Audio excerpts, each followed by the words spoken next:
स्वागत है आपका current affair channel Chhattisgarh today में। आज हम छत्तीसगढ़ राष्ट्रीय व अंतर्राष्ट्रीय के महत्वपूर्ण प्रश्नों को रिवीजन करेंगे।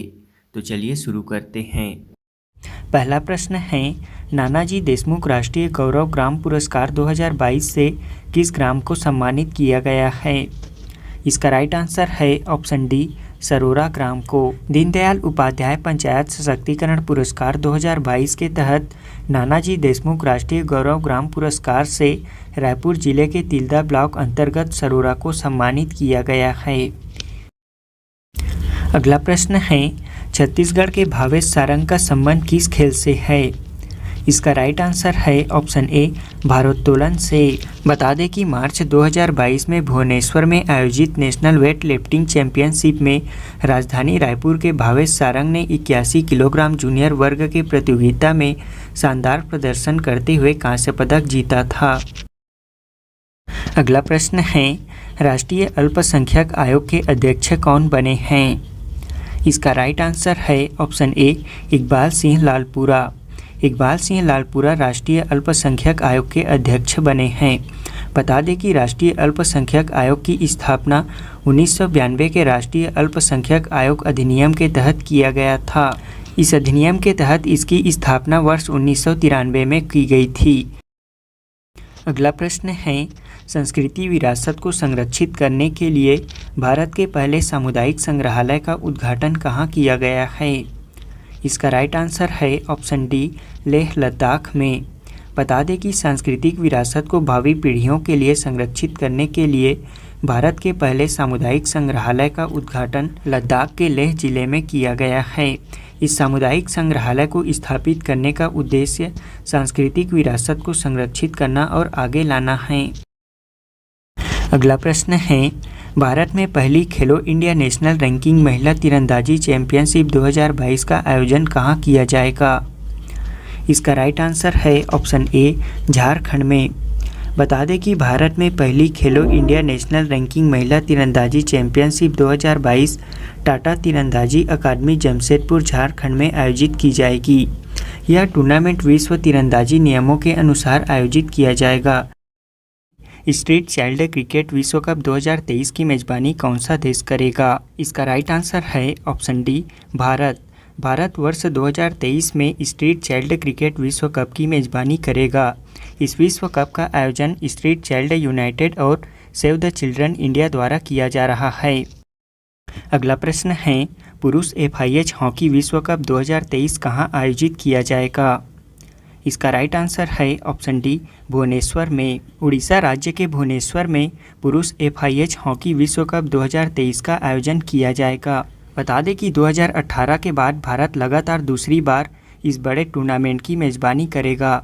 इस टूर्नामेंट के पहले उड़ीसा के मुख्यमंत्री नवीन पटनायक ने भुवनेश्वर के कलिंग स्टेडियम में FIH पुरुष हॉकी विश्व कप 2023 के लोगों का अनावरण किया है। अगला प्रश्न है, किस योजना को नवाचार श्रेणी में श्रेष्ठ कार्यों के लिए प्रधानमंत्री उत्कृष्टता पुरस्कार 2022 के लिए चुना गया है? इसका राइट आंसर है ऑप्शन डी, उड़ान योजना को। बता दें कि नागर विमानन मंत्रालय की महत्वाकांक्षी क्षेत्रीय संपर्क योजना उड़ान को नवाचार श्रेणी में श्रेष्ठ कार्यों के लिए प्रधानमंत्री उत्कृष्टता पुरस्कार 2022 के लिए चुना गया है।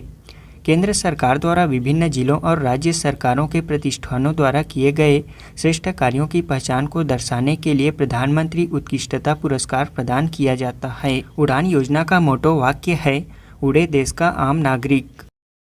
अगला प्रश्न है, वर्तमान में छत्तीसगढ़ शाकंभरी बोर्ड के अध्यक्ष कौन हैं?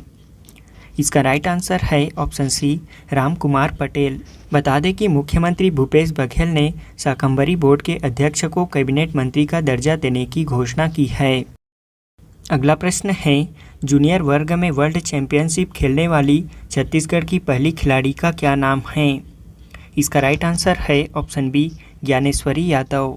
राजनांदगांव की ज्ञानेश्वरी यादव जूनियर वर्ग में वर्ल्ड चैंपियनशिप खेलने वाली छत्तीसगढ़ की पहली खिलाड़ी हैं। उन्होंने वर्ल्ड वेट लिफ्टिंग चैंपियनशिप के लिए भारतीय दल में 49 किलोग्राम वर्ग में जगह बनाई है। प्रदेश के पहले छत्तीसगढ़ी वेब सीरीज़ का क्या नाम है? इसका राइट आंसर है ऑप्शन डी, लाल खदान। छत्तीसगढ़ के पहले छत्तीसगढ़ी वेब सीरीज़ का नाम लाल खदान है।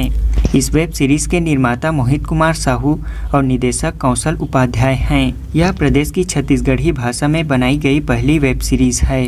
कमेंट में बताएं कि प्रदेश की पहली छत्तीसगढ़ी फिल्म का क्या नाम है। अगला प्रश्न है, मुख्यमंत्री भूपेश बघेल ने अप्रैल 2022 में छत्तीसगढ़ के किस स्थान को राम वन गमन पथ सर्किट में शामिल करने की घोषणा की है? इसका राइट आंसर है ऑप्शन बी, चंपारण। मुख्यमंत्री भूपेश बघेल के घोषणानुसार महाप्रभु वल्लभाचार्य की जन्मभूमि चंपारण को राम वन गमन पथ सर्किट में शामिल किया जाएगा। मुख्यमंत्री भूपेश बघेल ने यह घोषणा बिलाईगढ़ में आयोजित एक सामाजिक कार्यक्रम में की थी। बता दें कि चंपारण महाप्रभु वल्लभाचार्य की जन्म स्थली होने के कारण चंपारण वैष्णव समुदाय के लोगों के लिए प्रमुख आस्था का केंद्र है। अगला प्रश्न है, विश्व बैंक द्वारा जारी रिपोर्ट के अनुसार वर्ष 2011 से 19 में भारत की गरीबी में कितने प्रतिशत की गिरावट दर्ज की गई है? इसका राइट आंसर है ऑप्शन बी, 12.3% की। विश्व बैंक के रिपोर्ट के अनुसार भारत के गरीबी में पिछले 8 सालों में 12.3% की गिरावट दर्ज की गई है। इस दौरान शहरी क्षेत्रों के मुकाबले ग्रामीण क्षेत्रों में गरीबी तेजी से कम हुई है। इस रिपोर्ट के अनुसार साल 2011 में अत्यंत गरीबी 22.5% थी, जो कि साल 2019 में 10.2% हो गई। वहीं 2011 से 2015 के दौरान ग्रामीण गरीबी 26.3% से घटकर 21.9% पर आ गई है। इस तरह इसमें 4.4% की गिरावट आई है।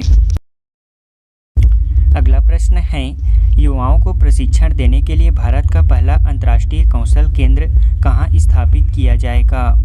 इसका राइट आंसर है ऑप्शन ए, भुवनेश्वर में। उड़ीसा राज्य के भुवनेश्वर में युवाओं को प्रशिक्षण देने के लिए भारत का पहला अंतर्राष्ट्रीय कौशल केंद्र स्थापित किया जाएगा।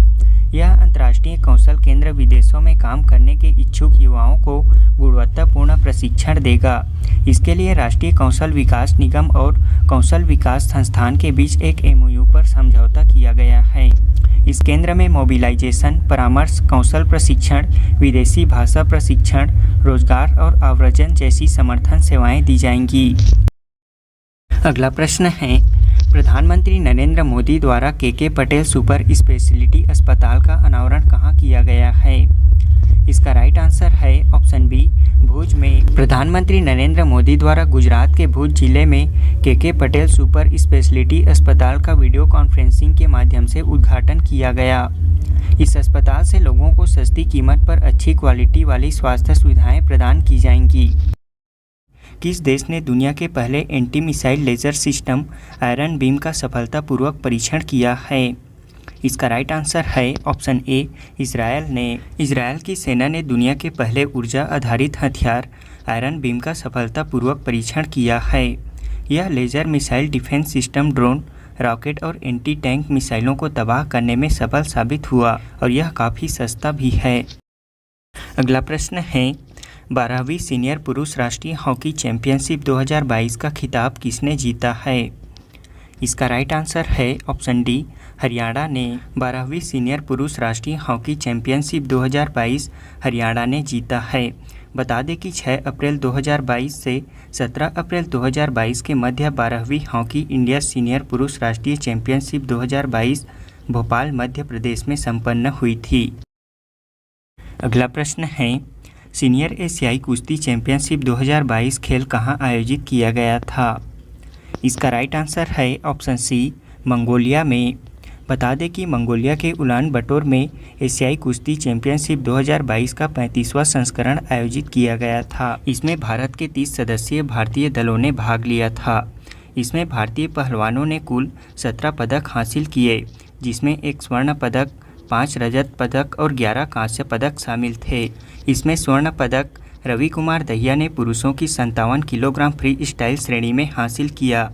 वह भारत का प्रतिनिधित्व करने वाले एकमात्र स्वर्ण पदक विजेता हैं। इस दौरान रवि कुमार एशियाई कुश्ती चैंपियनशिप में 3 स्वर्ण पदक जीतने वाले पहले भारतीय बने। अगला प्रश्न है, अयोध्या के रामलला मंदिर में भोग प्रसाद के लिए प्रयोग किए जाने वाले छत्तीसगढ़ के धान के किस्म का क्या नाम है? इसका राइट आंसर है ऑप्शन बी, देवभोग। अयोध्या के रामलला मंदिर में भोग प्रसाद के लिए प्रयोग किए जाने वाले छत्तीसगढ़ के धान के किस्म का नाम देवभोग है। बता दें कि अयोध्या में रामलला को उनके ननिहाल छत्तीसगढ़ के देवभोग किस्म के चावल का प्रसाद भोग चढ़ाया जा रहा है। अयोध्या स्थित पुरारी सीड्स कंपनी ने 110 क्विंटल बीज इंदिरा गांधी कृषि विश्वविद्यालय रायपुर से 3.5 लाख रुपए में खरीदी है, जिसे अयोध्या एवं उनके आसपास के क्षेत्रों में बोया जाएगा। अगला प्रश्न है, स्मार्ट सिटी रैंकिंग 2022 में रायपुर स्मार्ट सिटी कौन से स्थान पर है? इसका राइट आंसर है ऑप्शन बी 27वें स्थान पर। स्मार्ट सिटी रैंकिंग 2022 में रायपुर स्मार्ट सिटी 140 अंकों में से 46.6 अंक प्राप्त कर 27वें स्थान पर है। इस साल के शुरू में रायपुर की रैंकिंग देश के 100 स्मार्ट शहरों में 70वें नंबर पर थी। रायपुर 43 पायदानों की छलांग मारकर टॉप 30 में शामिल हो गया है। इस रैंकिंग में शीर्ष प्रथम स्थान पर है सूरत, दूसरे स्थान पर आगरा, तीसरे स्थान पर वाराणसी, चौथे स्थान पर भोपाल और 5वें स्थान पर इंदौर। नीति आयोग के राज्य ऊर्जा और जलवायु सूचकांक 2022 में छत्तीसगढ़ कौन से स्थान पर है? इसका राइट आंसर है ऑप्शन सी 20वें स्थान पर। नीति आयोग द्वारा जारी किए गए state energy and climate index में छत्तीसगढ़ 20वें स्थान पर है। इसमें प्रथम स्थान पर गुजरात, दूसरे स्थान पर केरल और तीसरे स्थान पर पंजाब राज्य है। अगला प्रश्न है, 57वें ज्ञानपीठ पुरस्कार 2022 से कौन सम्मानित किए गए हैं? इसका राइट आंसर है ऑप्शन सी दामोदर मौजो। 57वां ज्ञानपीठ पुरस्कार 2022 उपन्यासकार दामोदर मौजो को भारतीय साहित्य में उनके योगदान के लिए दिया गया है। वहीं असम के सबसे प्रसिद्ध कवियों में से एक नीलमणि फुकन को 56वें ज्ञानपीठ पुरस्कार से सम्मानित किया गया है। इसमें पुरस्कार स्वरूप एक प्रशस्ति पत्र, एक शॉल और 11 लाख रुपए प्रदान किए जाते हैं। अगला प्रश्न है, प्रथम लता दीनानाथ मंगेशकर पुरस्कार से कौन सम्मानित किए गए हैं? इसका राइट आंसर है ऑप्शन डी नरेंद्र मोदी। प्रधानमंत्री नरेंद्र मोदी प्रथम लता दीनानाथ मंगेशकर पुरस्कार से सम्मानित किए गए हैं। यह सम्मान उन्हें देश और समाज की निस्वार्थ सेवा के लिए दिया गया है। अगला प्रश्न है, कुष्ठ पोषण योजना के तहत पायलट प्रोजेक्ट के रूप में महासमुंद जिले के बाद और किस जिले को शामिल किया गया है? इसका राइट आंसर है ऑप्शन डी बलौदाबाजार भाटापारा जिले को। कुष्ठ पोषण योजना में पायलट प्रोजेक्ट के रूप में महासमुंद जिले के बाद अब बलौदाबाजार भाटापारा जिले को भी शामिल किया गया है। बता दें कि छत्तीसगढ़ राज्य में प्रतिवर्ष लगभग 900 मामले चिन्हांकित होते हैं। छत्तीसगढ़ राज्य में कुष्ठ की प्रसार दर सबसे अधिक है। अगला प्रश्न है, हुरून रिसर्च इंस्टीट्यूट द्वारा जारी वैश्विक स्वास्थ्य अरबपति सूची 2022 में कौन प्रथम स्थान पर है? इसका राइट आंसर है ऑप्शन ए Cyrus Poonawalla. Cyrus Poonawalla Hurun research institute द्वारा जारी वैश्विक स्वास्थ्य अरबपति सूची 2022 में शीर्ष प्रथम स्थान पर हैं। किस देश ने दुनिया की सबसे बड़ी शक्तिशाली इंटरकॉन्टिनेंटल बैलिस्टिक मिसाइल सरमत का सफलतापूर्वक परीक्षण किया है? इसका राइट आंसर है ऑप्शन सी रूस ने। रूस और यूक्रेन के मध्य चल रहे युद्ध के बीच रूस ने सरमत अंतर्महाद्वीपीय बैलिस्टिक मिसाइल का सफलतापूर्वक परीक्षण किया, जो कि दुनिया की सबसे शक्तिशाली मिसाइल है। इस मिसाइल को बोलचाल की भाषा में शैतान के नाम से जाना जाता है। अगला प्रश्न है, ऑल इंडिया लिमिटेड ने भारत का पहला शुद्ध हरित हाइड्रोजन संयंत्र कहाँ शुरू किया है? इसका राइट आंसर है ऑप्शन बी असम ने। बता दें कि ऑल इंडिया लिमिटेड ने असम में अपने जोरहाट पंप स्टेशन पर 10 किलोग्राम प्रतिदिन की स्थापित क्षमता के साथ भारत के पहले 99% शुद्ध ग्रीन हाइड्रोजन पायलट प्लांट शुरू किया है और इसके साथ ही भारत ने हरित हाइड्रोजन अर्थव्यवस्था की दिशा में पहला महत्वपूर्ण कदम उठाया है। इस संयंत्र में मौजूदा 500 किलोवाट और संयंत्र द्वारा 100 kilowatt ion exchange membrane electrolyser सारणी का उपयोग करके उत्पन्न बिजली से ग्रीन हाइड्रोजन का उत्पादन कर रहा है। इसमें भारत ने पहली बार AEM तकनीक का इस्तेमाल किया है। अगला प्रश्न है, मुख्यमंत्री पोषण अभियान के समन्वित प्रयास से विगत 3 वर्षों के दौरान छत्तीसगढ़ में कुपोषण में कितने प्रतिशत की कमी आई है? इसका राइट आंसर है ऑप्शन बी 8.7% की। अगला प्रश्न है, राष्ट्रीय परिवार स्वास्थ्य सर्वेक्षण 5 के मुताबिक राज्य में कुपोषण का प्रतिशत कितना है? इसका राइट आंसर है ऑप्शन बी 31.4%। राष्ट्रीय परिवार स्वास्थ्य सर्वेक्षण 5 के मुताबिक छत्तीसगढ़ में कुपोषण का प्रतिशत 31.4% है, जो कि कुपोषण के राष्ट्रीय औसत से 32.1% से कम है। अगला प्रश्न है, 80वें स्कॉच शिखर सम्मेलन 2022 में छत्तीसगढ़ एनएमडीसी को कितने पुरस्कारों से सम्मानित किया गया है? इसका राइट आंसर है ऑप्शन ए 2 पुरस्कारों से। 80वें स्कॉच शिखर सम्मेलन एवं स्कॉच पुरस्कारों में एनएमडीसी को एक स्वर्ण पदक तथा एक रजत पुरस्कार से सम्मानित किया गया है। इसमें एनएमडीसी को सामाजिक उत्तरदायित्व की श्रेणी में gold award NMDC ITI Bhansi के माध्यम से दंतेवाड़ा जिले में तकनीकी शिक्षा एवं कौशल विकास को प्रोत्साहित करने के लिए दिया गया है, जबकि सिल्वर अवार्ड ईआरपी कार्यान्वयन हेतु परियोजना कल्पतरू के लिए डिजिटल समावेशन की श्रेणी में दिया गया है। छत्तीसगढ़ राज्य स्तरीय योगासन 2022 प्रतियोगिता कब से कब तक व कहां आयोजित किया गया था? इसका राइट आंसर है ऑप्शन डी 25 से 27 अप्रैल 2022 तक राजधानी रायपुर में। राज्य स्तरीय 3 दिवसीय योगासन प्रतियोगिता का आयोजन 25 अप्रैल 2022 से 27 अप्रैल 2022 तक राजधानी रायपुर के शहीद स्मारक भवन में आयोजित किया गया था। इस कार्यक्रम की अध्यक्षता समाज कल्याण मंत्री श्रीमती अनिला भेड़िया द्वारा की गई। अगला प्रश्न है, मनेन्द्रगढ़ स्थित फॉजिल्स पार्क का नाम परिवर्तन कर किस नाम से रखा गया है? इसका राइट आंसर है option C Gondwana marine park. Manendragarh Chirmiri Bharatpur जिला अंतर्गत हसदेव नदी के तट पर स्थित फॉजिल्स पार्क अब गोंडवाना मेरीन फॉजिल्स पार्क के नाम से जाना जाएगा। अगला प्रश्न है, स्ट्रीट चाइल्ड क्रिकेट विश्व कप 2023 की मेज़बानी कौन करेगा? इसका राइट आंसर है option D Bharat. Street child cricket world cup 2023 की मेज़बानी भारत करेगा। इस विश्व कप का आयोजन स्ट्रीट चाइल्ड यूनाइटेड और सेव द चिल्ड्रन इंडिया द्वारा किया जा रहा है। इसमें 16 देशों की टीमें शामिल होंगी। अगला प्रश्न है, छत्तीसगढ़ के किस विश्वविद्यालय के कुलपति प्रोफेसर बलदेव भाई शर्मा को लाइफ टाइम अचीवमेंट अवार्ड से सम्मानित किया गया है? इसका राइट आंसर है ऑप्शन बी कुशाभाऊ ठाकरे पत्रकारिता विश्वविद्यालय। कुशाभाऊ ठाकरे पत्रकारिता एवं जनसंचार विश्वविद्यालय के कुलपति प्रोफेसर बलदेव भाई शर्मा को लाइफ टाइम अचीवमेंट अवार्ड से सम्मानित किया गया है।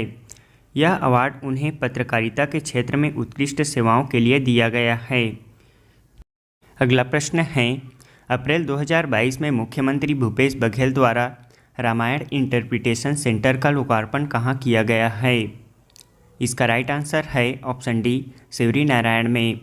जांजगीर चांपा जिला स्थित शिवरी नारायण में मुख्यमंत्री भूपेश बघेल द्वारा रामायण इंटरप्रिटेशन सेंटर का लोकार्पण किया गया। यहाँ रामायण कालीन घटनाओं और वनवास काल के दौरान श्री राम के द्वारा पैदल तय किए गए स्थानों के बारे में पेंटिंग्स के जरिए चित्रित किया गया है।